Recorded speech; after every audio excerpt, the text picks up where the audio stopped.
A final reminder. Before Israel stepped into the promised land, Moses paused the entire nation, not to give them new laws, but to remind them of the heart behind everything God already said. Deuteronomy is Moses' final message, a father speaking to his children, a shepherd speaking to his flock, a leader speaking to a generation who didn't live through the miracles their parents saw. This book isn't just about rules, it's about memory, identity, love, and choice. Deuteronomy opens on the plains of Moab. The first generation, the ones who left Egypt, are gone. Remember, sadly, that generation wasn't able to see the promised land due to all of their wickedness. A new generation stands at the edge of the promise. They didn't see the Red Sea, they didn't see the plagues, they didn't stand at Mount Sinai. So Moses does something powerful. He tells a story again because you can't walk into your future if you forget the past. If you had to summarize Deuteronomy in one word, it's this: remember. Moses repeats it over and over. Remember what God has done. Remember who you are. Remember the covenant. Remember the faithfulness. Remember his rescue, God's rescue. Because forgetfulness leads to drift, and drift leads to idolatry, and idolatry leads to destruction. Memory is the foundation of obedience. The Shema, I've heard it, Shema, the heart of it all. At the center of Deuteronomy is what again will be called the Shama, the heartbeat of Israel's faith.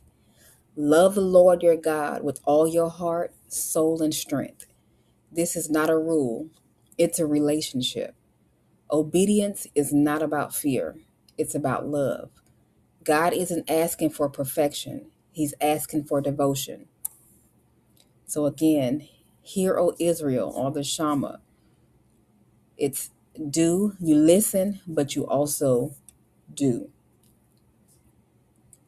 Deuteronomy repeats much of the law, but not to burden them. Moses reframes it. He's saying, this is how you live close to God. This is how you stay distinct in a world full of idols. This is how you flourish in the land.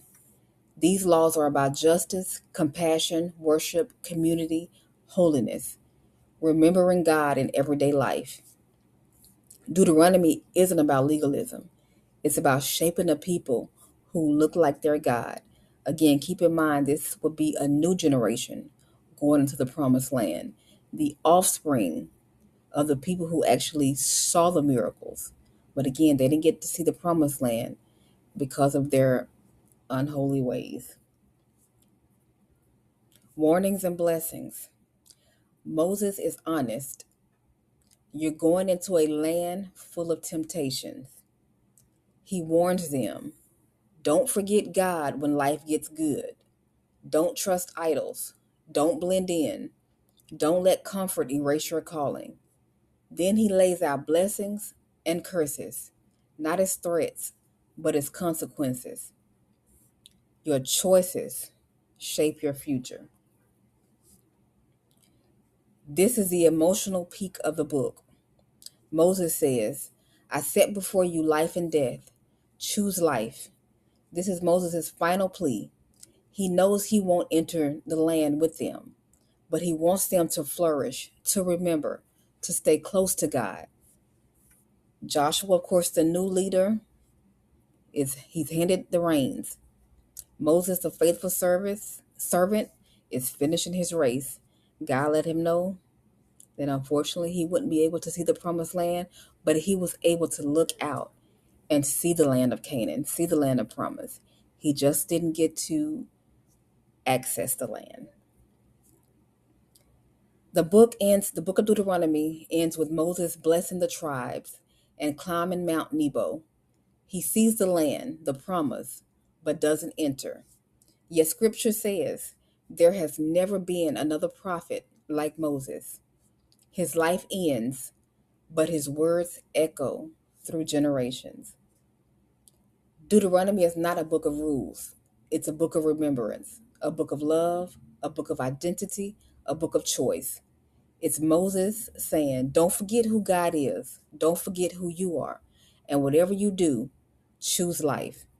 They're, they were ready for the promise, but they still had to cross the line to get there. And Joshua is that moment when faith becomes action. So we'll be moving into the book of Joshua.